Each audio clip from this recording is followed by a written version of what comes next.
Mesdames, Mesdemoiselles, Messieurs, soyez les bienvenus à ce Q&A, cette session de questions et de réponses avec le réalisateur du film The Sweet East que vous venez de voir. Avant d'appeler le réalisateur sur scène, je vais vous demander de bien vouloir suivre ces petites règles.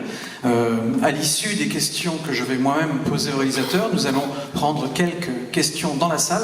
Donc si vous avez une question à lui poser à ce moment-là, je vous demanderai de bien vouloir lever la main afin que nous puissions vous faire passer un micro. Et quand vous aurez le micro dans la main, de bien vouloir vous lever pour qu'on puisse voir qui est en train de poser cette question. So now we are going to call the director on stage. After a few questions and answer, I'm going to ask the audience if you have any questions to ask, and if you do, please, not now of course, but later, please stand up, ask for the microphone. No, ask for the microphone and then stand up so that we can see who's talking once you have the microphone. But for now, maintenant, je vais vous demander de bien vouloir accueillir à mes côtés Sean Price Williams.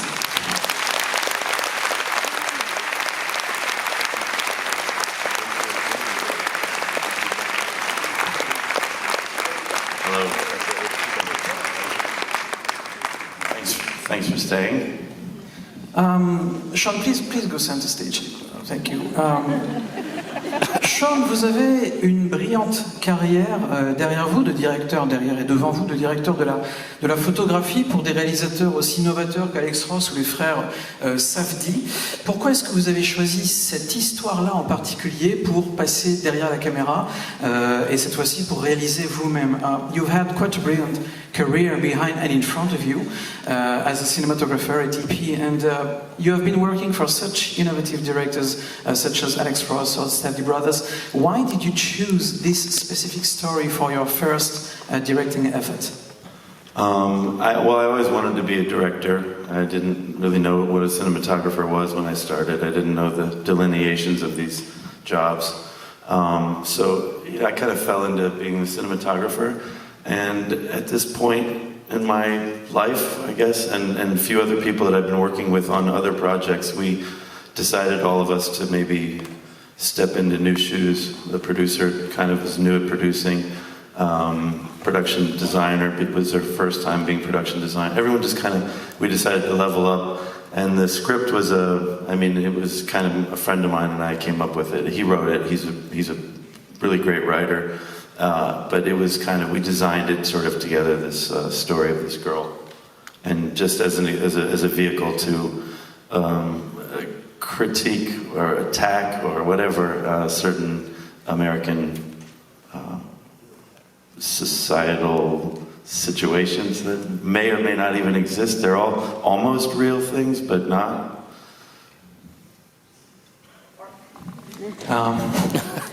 The ending was quite abrupt, wasn't it?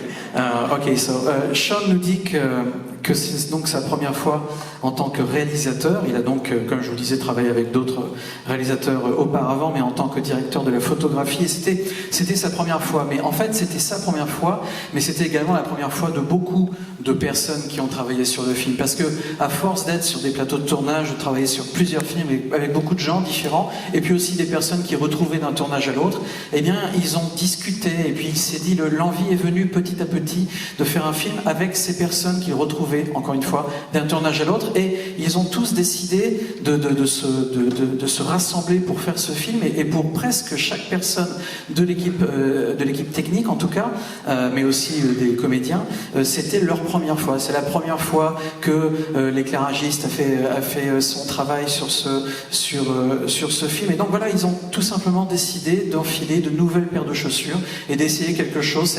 Ça a vraiment été une expérience, une première fois pour presque tout le monde.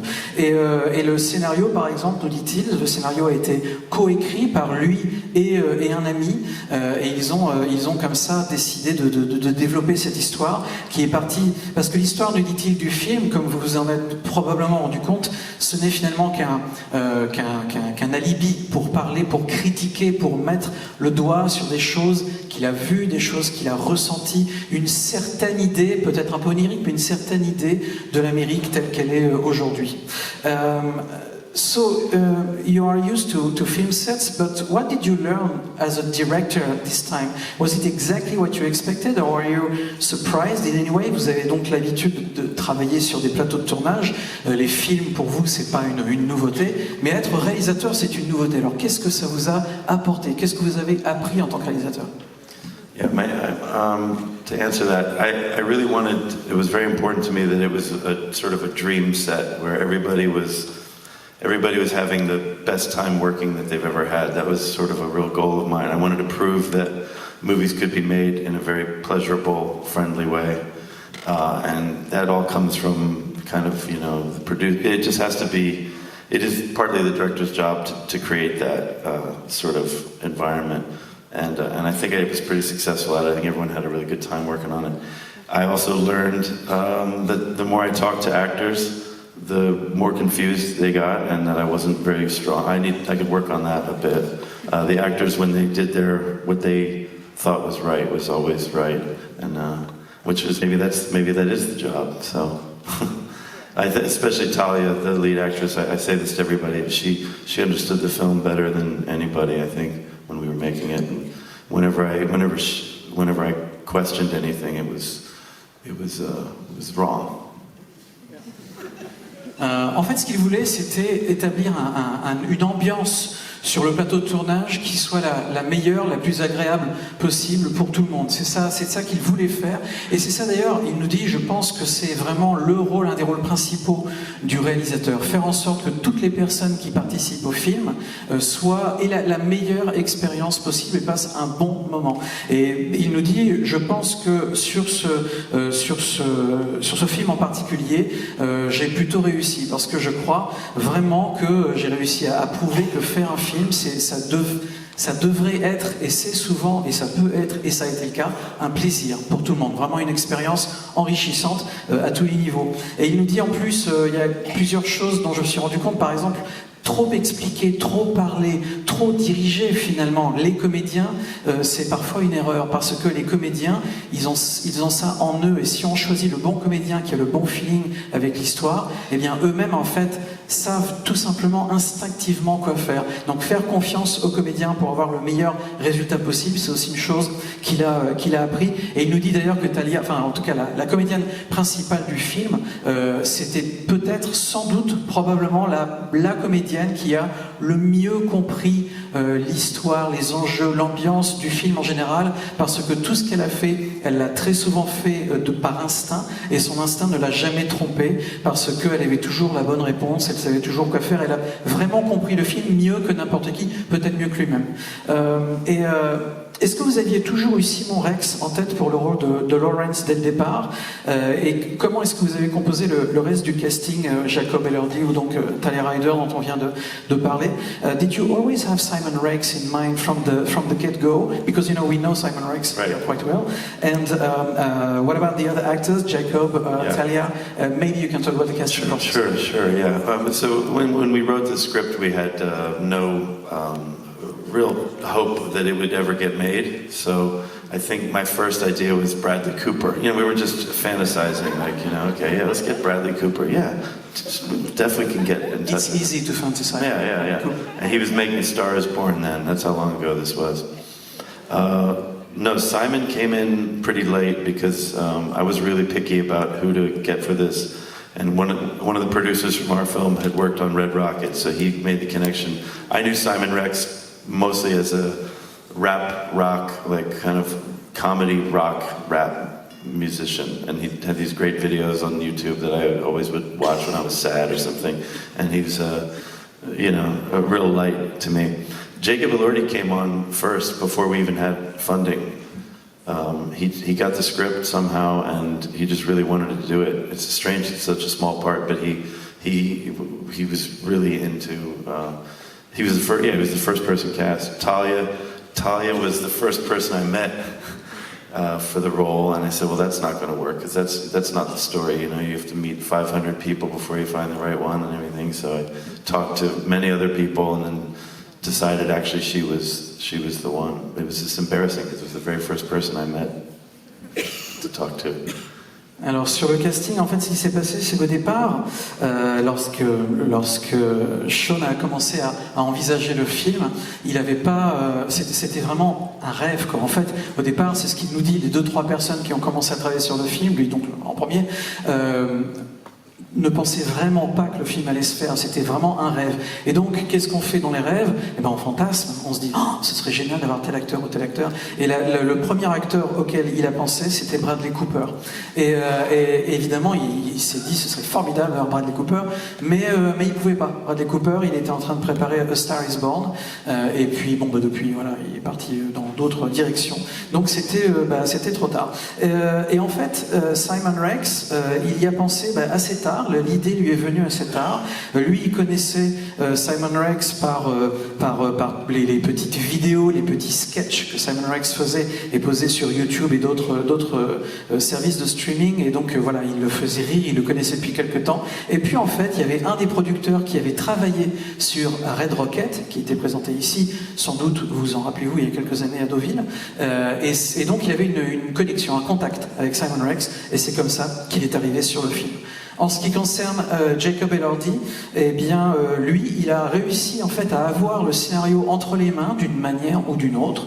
Donc finalement, c'est lui qui est venu auprès de Sean et qui lui a dit qu'il aimerait vraiment faire partie du film. Donc parfois, ça marche dans l'autre sens. Et enfin, Talia, alors là, c'est encore plus incroyable parce qu'en fait, c'est la première personne, c'est la première comédienne qu'il a rencontrée pour ce rôle. Et il s'est dit tout de suite, ah, mais formidable, ce serait génial de l'avoir. Mais après, il s'est dit, non, mais c'est pas comme ça que ça marche. Il faut qu'on voit d'autres personnes, c'est pas possible qu'on la trouve dès le départ. Et il a auditionné 500 autres comédiennes, ça a pris du temps, ça a été long. Et finalement, après avoir auditionné toutes ces comédiennes, il s'est quand même rendu compte que oui, c'était vraiment elle, donc il est revenu vers elle. Et c'est comme ça que ce casting, petit à petit, s'est composé. Vous avez tourné le film en 2 fois, si je ne me trompe pas, à la mi-2021 et à la mi-2022. Pourquoi est-ce que vous avez décidé de faire... Est-ce que c'est un choix, tout d'abord, ou est-ce que ça dépendait des circonstances? Et est-ce que votre expérience de réalisateur a changé entre ces 2 périodes? You shot the film in twice, actually, 2 parts. The first in mid-2021 and then the second half in mid-2022. First of all, why was it a choice, or was it, because of something? And what did you learn? How did you change as a director between those 2 sessions? Yeah, that was we designed it that way, and it actually ended up working out because Talia had another job, a film that's playing here in Poland. That was in between the shoots. I really wanted it to be snowy winter and spring and summer. We had no winter. That winter there was no snow. It was very disappointing. But it's we worked it into the movie where they don't have snow for their film shoot, which was a disappointment. But now it's just a part of the movie. And then yeah, I also wanted to start editing to really know what I was doing before I went back in and shot the rest of it. So and I did and it was really helpful. And it's a luxury to do that, but the Safdie brothers always have built into their schedule big pickup days, like weeks after they've cut the entire movie. There's no ending.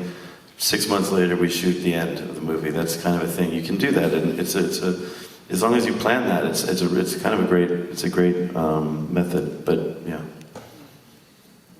Oui, en fait, ce qui s'est passé, c'est qu'ils avaient décidé qu'ils allaient faire le film en 2 fois dès le départ, pour plein de raisons. Par exemple, une des raisons, c'est que la comédienne principale, Talia Ryder, eh bien, elle avait en fait un autre rôle à interpréter dans un autre film en Pologne, et donc en fait, elle a tourné la première partie du film, elle est partie faire son autre film, et elle est revenue. Donc ça, c'était une des contraintes autour desquelles créativement parlant, ils ont réussi à faire le film autour de cette contrainte. Il y avait aussi le fait qu'ils voulaient avoir, par exemple dans le film, un hiver avec de la neige, donc ils voulaient attendre d'avoir la bonne période, et puis finalement ça n'a pas pu se faire. Ils ont été obligés de trouver d'autres moyens de trucage, etc., parce qu'il n'y a pas eu de neige, ils n'ont pas eu de neige à ce moment-là. Mais il dit que c'est intéressant, et puis lui-même, en tant que réalisateur, a appris des choses, effectivement, parce que lorsqu'il a eu terminé de tourner la première partie du film, dans ce gap de plusieurs mois, de presque une année en fait, qu'il y a eu, eh bien, il a commencé le montage du film et en s'occupant du montage, il a pu voir ce qu'il a fait et le fait de travailler sur le montage de la moitié du film lui a donné des idées, évidemment, l'a fait réfléchir sur tout ce qu'il allait pouvoir faire différemment, puisqu'il a acquis donc une expérience sur la deuxième partie du tournage. Et il nous dit qu'il a donc travaillé avec d'autres réalisateurs, comme par exemple les frères Safdie, et que les frères Safdie, eh bien, eux font souvent ça aussi. C'est-à-dire que parfois ils commencent un film, ils ne savent même pas exactement comment ils vont terminer, ils s'arrêtent de tourner, ils réfléchissent, il se passe plein de choses, et 6 mois plus tard, ils tournent la fin, etc., etc. Donc quelque part, c'est pas mal pour prendre du recul quand on peut se le permettre, bien évidemment. Est-ce que vous avez suivi scrupuleusement le scénario, ou est-ce que le scénario a été modifié tout au long du tournage? Did you follow the script like faithfully, or did the script evolve in any way during the shooting? I thought we were pretty faithful to it, but I found a copy of the shooting script a couple weeks ago and looked at it, and it doesn't really resemble the film very much.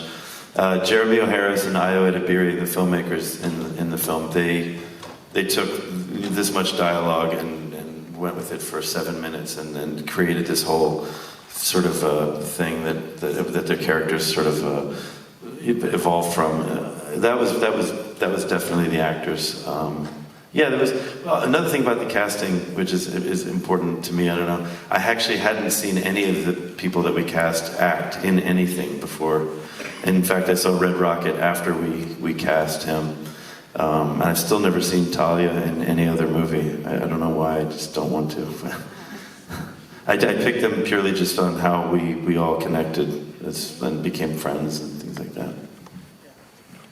Maybe it's actually the best way to do something, discovery. Also because of my insecurity, I think I had to do that. I didn't want anybody that was going to really challenge me. That's next time. That's a good point. That's a really good point. Oui, donc le réalisateur nous dit que le film a évolué en cours de route, à l'évidence, mais pour plein de raisons en fait. C'est pas si simple que ça. Tout d'abord, il nous dit que quand il a eu terminé le tournage, il pensait qu'il était resté relativement proche du matériau d'origine, et puis il a trouvé, il n'y a pas si longtemps que ça finalement, il a remis la main sur une des premières versions du scénario, et en le lisant, c'est seulement en le lisant a posteriori qu'il s'est rendu compte que le résultat final, il est quand même franchement éloigné du scénario de départ, et notamment par exemple grâce aux comédiens, et là c'est vrai, il nous dit que le casting donc a vraiment une grande importance, parce que quand on trouve les bons comédiens, pas les vrais, les bons comédiens pour le rôle, eh bien ils apportent quelque chose. Et là donc il en a eu la preuve, parce qu'il nous dit il y avait souvent dans le scénario 2-3 lignes de dialogue qui au moment du tournage, grâce à l'improvisation, grâce au fait que les comédiens et les comédiennes s'étaient vraiment appropriés leur personnage, étaient devenus leur personnage, eh bien ils ont brodé autour de ça, et 3 lignes sont devenues 5 minutes de dialogue qui n'était pas écrit, qui a été généré spontanément sur le tournage, donc ça fait partie des accidents heureux du tournage. Et d'ailleurs, lui-même nous dit, à propos du casting, que la majorité, pour ne pas dire la totalité des comédiens, des comédiennes de son film, il ne les avait en fait jamais vus avant à l'écran. Et même pour certains, par exemple Talia Ryder, au jour d'aujourd'hui, ce qui est un double pléonasme, je m'en excuse, eh bien il n'a toujours pas vu d'autres films avec Talia Ryder. Il ne l'a vu que dans son film à lui. Et par exemple, on parlait de Red Rocket tout à l'heure, il l'a vu après le tournage de son film. Donc voilà, encore une fois, tout ça, ça fait partie des hasards heureux qui peuvent survenir quand on fait un film. Yeah, I think Bradley Cooper would have changed the energy of the set. Yeah, probably, yeah. Sans aucun doute, si Bradley Cooper s'était finalement retrouvé sur le tournage, le film aurait probablement été très différent. Alors vous avez parsemé votre film de références au cinéma expressionniste de l'âge d'or. Je pense notamment à David Wark Griffith. Est-ce que vous pouvez nous parler de vos influences? Your film is peppered with references to the golden age expressionism, such as D.W. Griffith. Maybe you can talk to us about your influences. Yeah, well, Griffith is a big part of it because he's the American founder of modern cinema, right? I guess every country has their guy that started everything, but ours is Griffith, I guess. And he's a problematic figure when he's even discussed in any context at all. So it's a part of the naughtiness of the film that we loaded it up with with Griffith. And even I think sometimes Talia, her eyes are very silent, very, Mary Pickford or Lillian Gish. Lillian, obviously the name of the character is Lillian. The title cards actually came in late. They weren't in the script. I threw them in just because I wanted a little more silent movie. Great font. Yeah. It's almost entirely Griffith's title card, but he had a DG at the bottom. We took that away. We changed it, but yeah, it's really just even the title is kind of like could almost be one of his short film titles. It's a bit of a play on other titles of his. So many weird left field influences for me, just because I spend most of my time watching movies. It's all I like to do.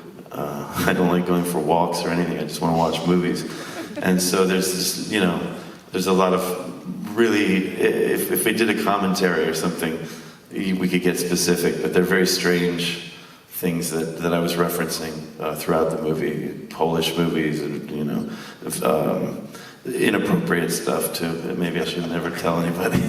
But actually, yes, there is a lot of European, Eastern influences which are pretty clear. But at the same time, so many happen at the same time. It's not easy to remember to point them right now. Yeah, I'm sure I watch many more European movies than American movies. So I think that always is kind of there's a Hungarian movie that maybe I watch and it's just I steal from it. Yeah, I should admit it. Griffith, donc David Wark Griffith, qui était quelqu'un de très problématique dans la vie de tous les jours, c'est pour ça que c'est toujours un petit peu compliqué de l'aborder. D.W. Griffith reste dans son œuvre une influence énorme pour le cinéma américain, mais pas seulement. Mais pour le cinéma américain, la plupart des grands réalisateurs finissent toujours à un moment donné par citer Griffith. Et effectivement, Sean nous dit qu'en ce qui concerne, Griffith, c'est évidemment le fondateur d'un certain cinéma moderne. Aujourd'hui, on retrouve son influence dans beaucoup de films, et on retrouve son influence dans ce film-là.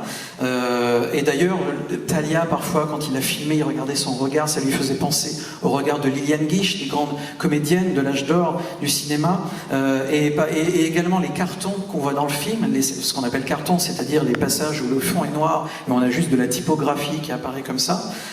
Eh bien, c'était aussi des hommages à Griffith. En tout cas, c'était inspiré. Parfois, c'était tellement inspiré que c'était même carrément des cartons de Griffith qui modifiaient légèrement, mais il y avait encore la signature de Griffith en bas qu'ils effaçaient après.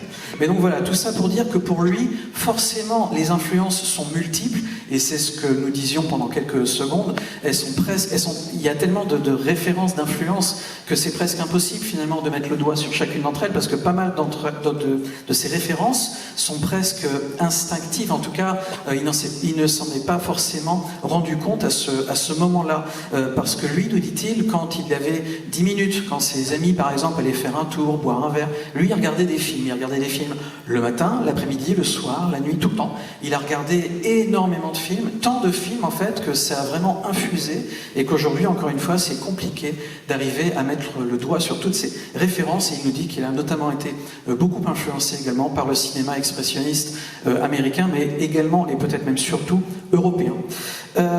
Est-ce qu'il y a des... Can I add one thing? Yes, of course. Also, I was really watching, and I am always really inspired by the 16mm concert films from the 60s and 70s, Monterey Pop, Pennebaker movies, Maisels. These guys really, I just get so excited when I watch those films still. So I think there was a bit of that, like a music documentary, 60s music concert film thing. Also, the massacre scene on the set when the guy gets his face shot off. That we filmed that about maybe a week or 2 weeks after the incident in America on the set with Alec Baldwin, and it was all in the script. We had real gun guys. All the gun guys left our film, so we had these fake guns. And so I decided to make it really hokey and really stupid, and because we couldn't really get a very convincing thing. We had lost all of our support. So there's a Trauma film. I don't know if you guys know Trauma films. These terrible New Jersey, New York horror films from the 80s. This was the direction we went there in that situation. But actually, it's a happy accident, because the result is better than what it may have been. Yeah. Ok.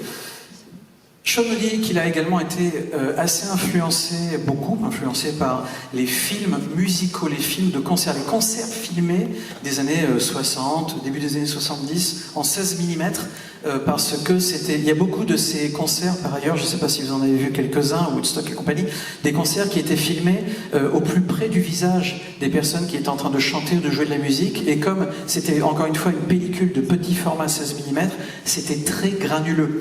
Et les pellicules à cette époque-là, en plus, ne répondaient pas très bien à la lumière artificielle, basse lumière, donc c'était très très granuleux, et on retrouve évidemment cet aspect dans le film que vous avez pu voir il y a quelques instants, beaucoup de plans serrés, beaucoup de grains qui donnent un côté vraiment organique et tout ça. Donc voilà, il a été inspiré par tous ces films les films dont on vient de parler, les documentaires musicaux. Et puis pour la scène du massacre qu'on voit dans le film, eh bien cette séquence-là, elle a été tournée 2 semaines à peu près après l'incident, parce que maintenant c'est comme ça qu'on en parle, dans lequel était impliqué Alec Baldwin sur le tournage du film Rust. L'incident qui, évidemment, a fermé la porte à énormément de choses qu'on voyait régulièrement sur les plateaux de tournage américains, et notamment les vrais revolvers. Donc quand, pour cette séquence-là, il devait avoir d'authentiques fusils, revolvers, des vrais, mais qui étaient manipulés par des professionnels, évidemment les professionnels sont partis, donc il n'y avait plus de vrais rien, donc il n'y avait que des faux, mais des faux qui faisaient vraiment faux, quoi. Et ils se sont dit, on va jouer avec ça. C'est-à-dire que voilà, on est parti avec un truc qui n'était pas extraordinairement réaliste, mais ça a ajouté au côté un peu gros guignol. Il nous parle notamment, alors je ne sais pas si ça va parler à certains d'entre vous, il nous parle d'une société de production du New Jersey qui s'appelle Trauma. Les films Trauma, c'était des films qui, je me rappelle, I do remember, yeah. I have some love for Trauma, but you know. Et les films Trauma, c'était des films d'horreur, des films sanguignolants avec des massacres, mais c'était tellement énorme en fait que c'est drôle quelque part. Donc ça a été aussi une de ses sources d'inspiration, et en tout cas pour cette séquence du massacre. Y a-t-il une question dans la salle? Alors attendez, il y a monsieur littéralement bondit de son siège, ici au milieu. Voilà.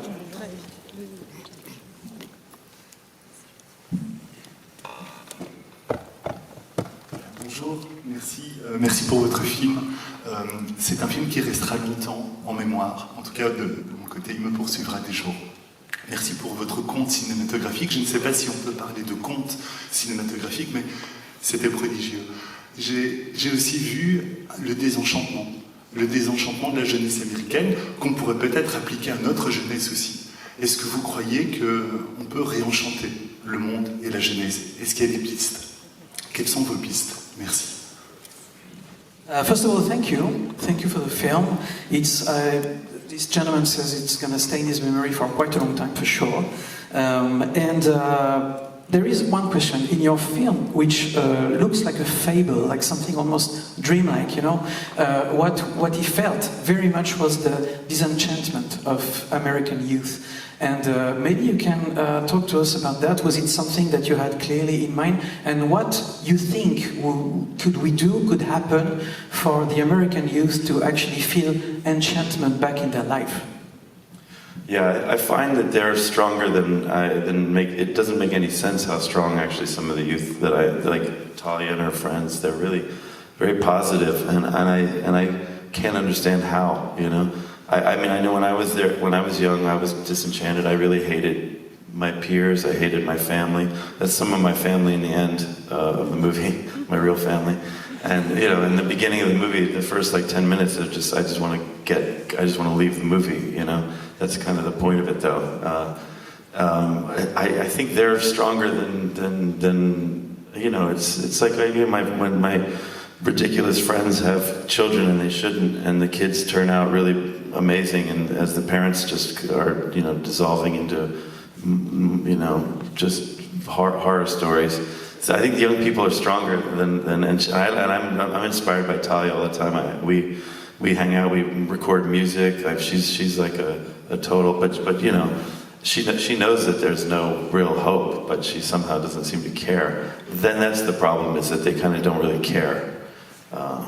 I don't know, all we can do as older people is sort of just like, I don't know, introduce things to them that might, you know, inspire them or something. En fait, ce qui se passait, c'est que, en tout tout cas de la jeunesse américaine, parce que c'est celle qu'il connaît. Mais il nous dit que ça, il y a aussi un rapport, enfin pas un rapport, mais ça a fait écho à beaucoup de choses que lui-même a ressenties dans sa propre jeunesse. Il nous dit que quand lui-même était jeune, il détestait tout le monde, il détestait ses copains, il détestait sa famille, et donc quelque part il peut comprendre aussi ce qui se passe aujourd'hui. Mais il nous dit que la jeunesse actuelle, elle est beaucoup plus forte que ce que lui a vécu, ce que lui a ressenti dans sa propre jeunesse. Et ils sont très forts, ils ont vraiment quelque chose en eux. Et quelque part, il ne va pas forcément parler de désenchantement, ou alors si peut-être. En tout cas, il nous dit que il a des amis de son âge qui ont des enfants, il a des ados autour de lui, et ces adolescents, ces enfants, ils sont formidables, ils sont vraiment, ils vous inspirent quelque part. Mais tout en vous inspirant, il se rend bien compte que les enfants, les adolescents en question, ils n'ont pas d'espoir. Quand on regarde ce qui se passe aux États-Unis, et donc imaginez quand on regarde ce qui se passe aux États-Unis tout en vivant aux États-Unis, il n'y a pas d'espoir, il n'y a pas d'espoir dans le futur, il n'y a rien qui vous inspire. Et donc quelque part, c'est juste qu'ils n'ont pas d'espoir dans le futur, mais ça les déprime pas plus que ça. En fait, ils s'en foutent.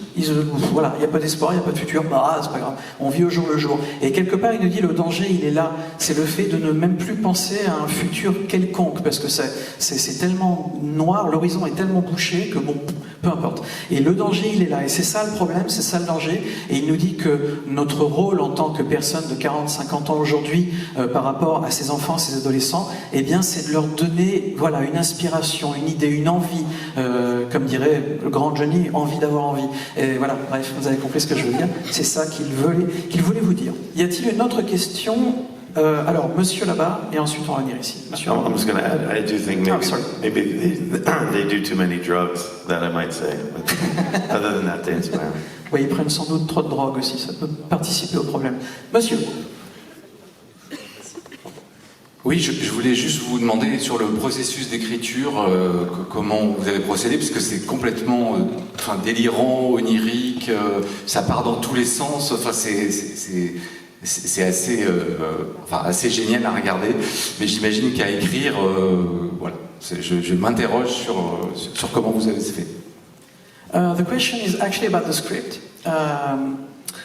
The film is amazing to watch. It's really strange, really weird, dreamlike. It kind of goes in every direction, and it's really, really cool to watch. But was it cool to write? This gentleman is asking. Maybe you can talk to us about the writing process. Yeah, well, Nick is really the writer, and if Nick was here, he speaks like as if he's reading something that that was written 300 years ago. It's like he's got such a long-winded way of speaking. He's very funny. He's very poetic. The Lawrence character, not the white supremacist part, but the Lawrence academic, awkward thing. That's really Nick. So it was so fun to write it. I mean, well, he would come with me on train rides, and we would sort of go through the script, and sort of I would add things. Also, I had a feeling that maybe I'll never get another chance to do this, so I was putting in a lot of things like the animation, and there's a big giant Muppet in the middle of the movie that had a much bigger scene, but that's gone. I just kind of was throwing everything in there, and that kind of gives it I guess more of a dreamy quality. But it was really just because I just wanted to put everything in case I never get to do it again. But it was a lot of fun to write.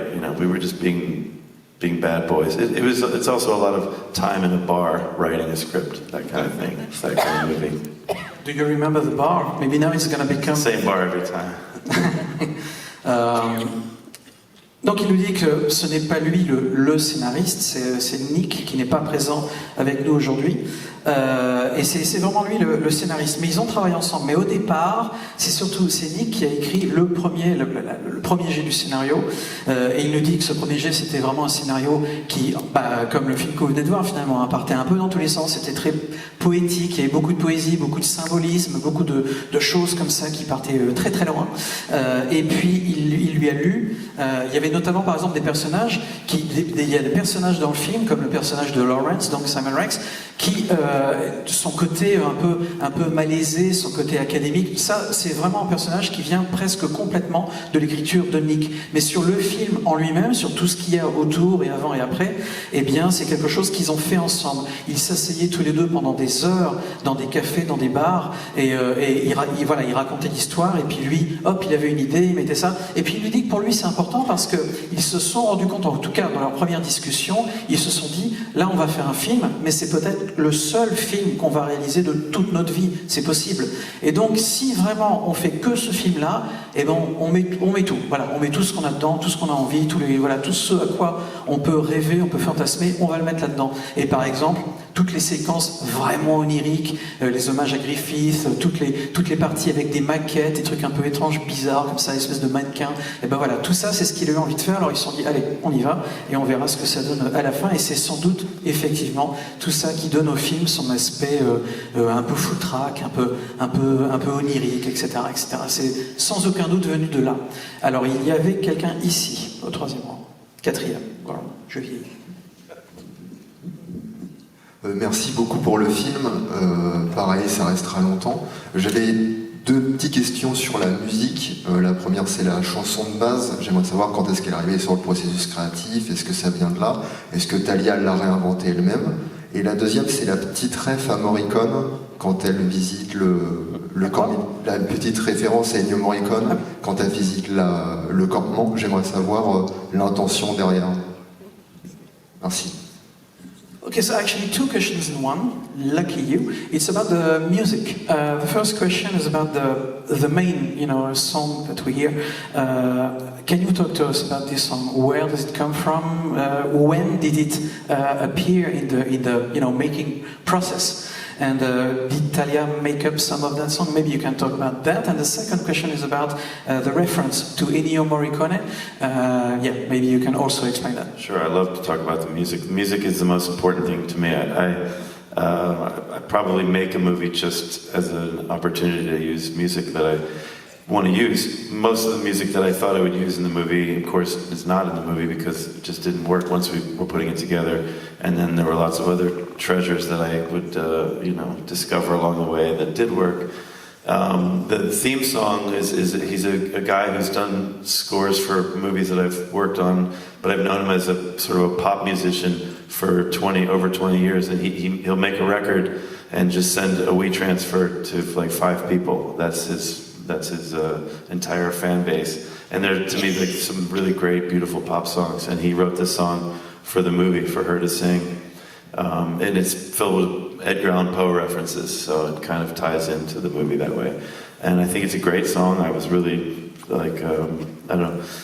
thrilled to have it in the movie. And it really meant a lot to me for her to sing the theme, because I thought that it might be more likely to get stuck in your head if you hear her voice and then you just have this song that maybe kind of comes back into your head as we watch the movie and hear her voice. The Morricone thing, that was really very lucky, because it's a Morricone track played by John Zorn, who's one of my music gods and New York musician. And played by who? John Zorn. Okay. Yeah, it's a downtown jazz guy. And he used to let his music be in movies, but he doesn't really much anymore. So I didn't think, first of all, Morricone and John Zorn, I thought there was no chance, and it was really easy in the end, and he gave us that piece. Morricone, we used Morricone temp track for so many scenes, because there's just nobody, better than him.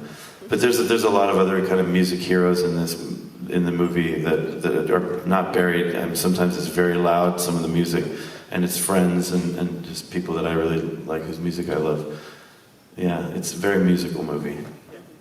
La musique est très importante pour moi, nous dit-il, parce que voilà, j'ai toujours été baigné de musique, c'est quelque chose qui est très important pour moi, et quelque part, nous dit-il, peut-être à un moment donné, je vais faire un film qui va complètement, entièrement tourner autour de la musique, donc ça a toujours été important pour moi. Et en ce qui concerne le film, j'avais beaucoup de morceaux en fait de musique que je voulais utiliser dans le film, que j'écoutais lors du tournage, et qui, pour plein de raisons différentes, ne se sont pas retrouvés dans le film.